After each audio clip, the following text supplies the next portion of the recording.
बोल सियावर रामचंद्र भगवान की जय। उमापति महादेव की जय। मेरे प्यारे मित्रों, आज चर्चा करते हैं जो पहले हुई कि प्रलय, महाप्रलय और नैमित्तिक प्रलय और नित्य प्रलय की चर्चा। अब शंका होती है कि जब प्रलय होती है, महाप्रलय होती है, तो सभी जीव जाते कहाँ हैं, फिर वहाँ से लौटते कैसे हैं, उनका जन्म कैसे होता है, वो जहाँ किस अवस्था में रहते हैं, इस पर चर्चा करते हैं आज।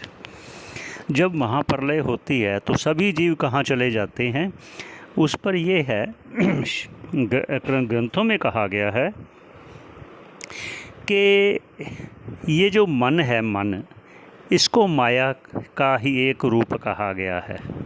मन, ग्रंथकार भी कह रहे हैं, भगवत पाद जी लिखते हैं अपने ग्रंथ में, नहीं स विद्या मनसो अतिरिक्ता, अविद्या अर्थात माया, ये मन के अतिरिक्त और कोई माया नहीं है।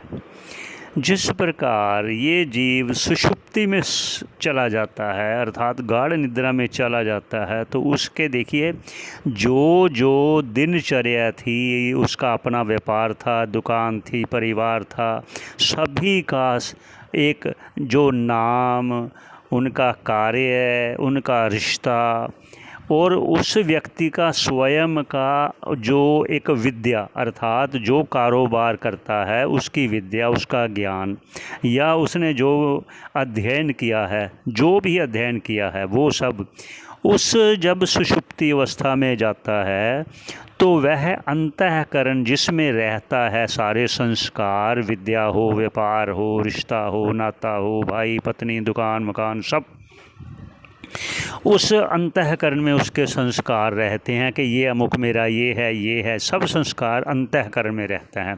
और अंतःकरण फिर उस अविद्या अर्थात माया में लय को प्राप्त होता है, लीन हो जाता है। क्यों लीन होता है? कार्य हमेशा अपने कारण में लीन होता है, कार्य अपने कारण में लीन होता है। और अविद्या का पहला कार्य है ये अंतःकरण। फिर अंतःकरण का आगे कार्य होता है राग, द्वेष, लोभ, मोह, काम, क्रोध, सब उसका कार्य है। ऐसे ही कारण है अज्ञान, उस कारण अज्ञान का कार्य है अंतःकरण। इस प्रकार सभी संस्कार अंतःकरण में रहते हुए सुषुप्ति में जब जाता है, चाहे कोई मूर्छित हो गया, उस भाव में भी अंतःकरण उस अज्ञान में लीन हो जाता है। लेकिन अज्ञान का नाश ना होने के कारण, वो ज्ञान के द्वारा ही अज्ञान का नाश होगा, वो नाश ना होने के कारण अज्ञान बना रहता है, फिर अज्ञान का कार्य भी बना रहता है।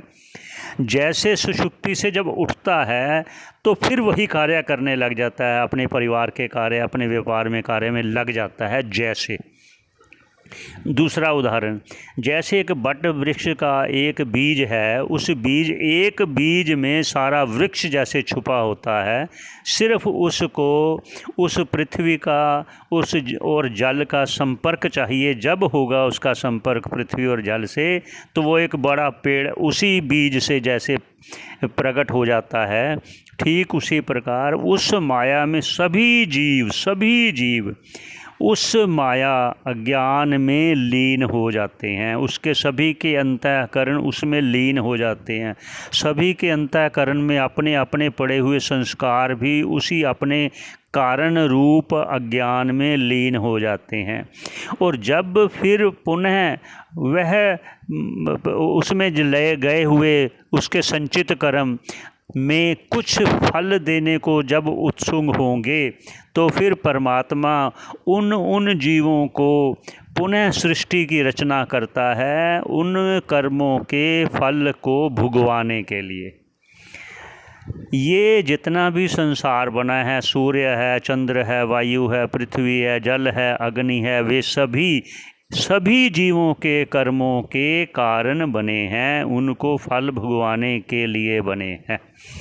जिस प्रकार वो हमने दे दिया, एक बीज का और दूसरा अज्ञान का, दोनों कारण। अज्ञान जो है, अज्ञान भी कारण है, बीज भी कारण है, बीज कारण है वृक्ष का, अज्ञान कारण है अंतःकरण का, अंतःकरण फिर आगे कारण बनता है, आगे राग द्वेष का कारण बनता है, उस राग द्वेष का कारण बनता है वो फिर कर्म करता है उसके अनुसार, फिर वो कारण बनता है आगे फल देने को, फिर उस फल से वो भोग करता है। मुख्य जो बीज है वो है अज्ञान।